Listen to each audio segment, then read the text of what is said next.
Eu sou Luciana Manhães e eu estudo os alimentos e as suas mais variadas vertentes há mais de 25 anos. Por isso eu decidi usar esse espaço para falar um pouco sobre nutrição, alimentação saudável e as habilidades culinárias e como elas estão conectadas entre si. As pessoas têm me perguntado o que me motivou a criar esse espaço.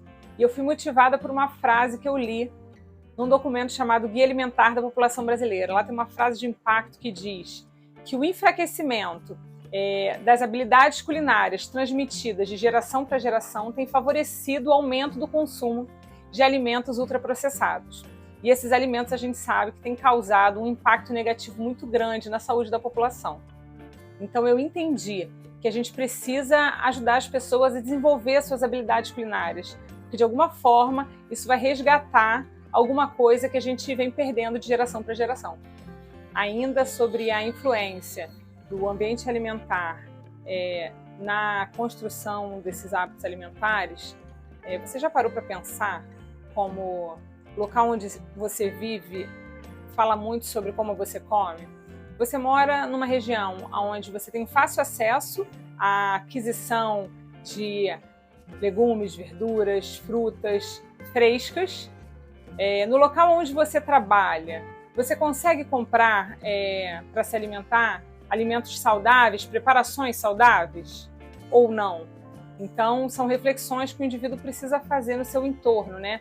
Então, o ambiente alimentar em que você vive diz muito sobre o seu padrão alimentar. Então, na medida que um indivíduo que tem esse objetivo de ter uma rotina alimentar mais saudável e começa a se apropriar de conhecimento sobre os alimentos, de conhecimento sobre habilidades culinárias e o ambiente onde ele está inserido, quanto que isso contribui para a sua rotina alimentar, isso vai dando a ele uma autonomia alimentar, ou seja, um poder de escolha sobre o que ele quer comer. E aí é que entra, se ele começa a ter resguardada a sua autonomia alimentar, ele consegue então decidir se ele quer comer alimentos mais saudáveis ou não. Tudo parte do conhecimento, da educação, do ensino, né? Então, o mais importante quando nós desejamos construir hábitos alimentares saudáveis no indivíduo é garantir que ele tenha sua autonomia de escolha. E essa autonomia ela parte por esses 3 pilares que a gente falou aqui.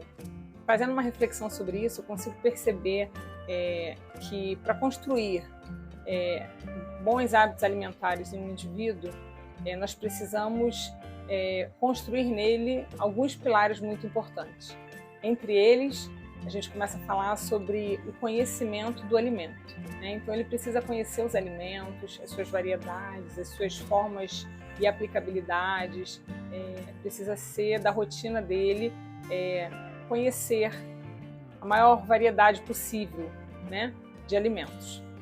Um segundo pilar muito importante é buscar desenvolver nele habilidades culinárias, né? E nesse contexto a gente consegue falar sobre o quanto ele pode se desenvolver no preparo de alguns alimentos, conhecer algumas técnicas de preparo, saber como ele pode aplicar essas técnicas em diversos alimentos. Então, o desenvolvimento das habilidades culinárias também pode contribuir muito para a construção de bons hábitos alimentares nesse indivíduo. E não menos importante é fazer com que esse indivíduo ele se reconheça dentro do ambiente alimentar em que ele vive. Então, ele precisa se reconhecer, saber em que ambiente ele está vivendo, seja o ambiente da sua casa, o ambiente do seu trabalho, os locais onde ele frequenta. Sem dúvida alguma, o ambiente alimentar também vai influenciar na construção de bons hábitos alimentares e na sua rotina, no estabelecimento da sua rotina alimentar.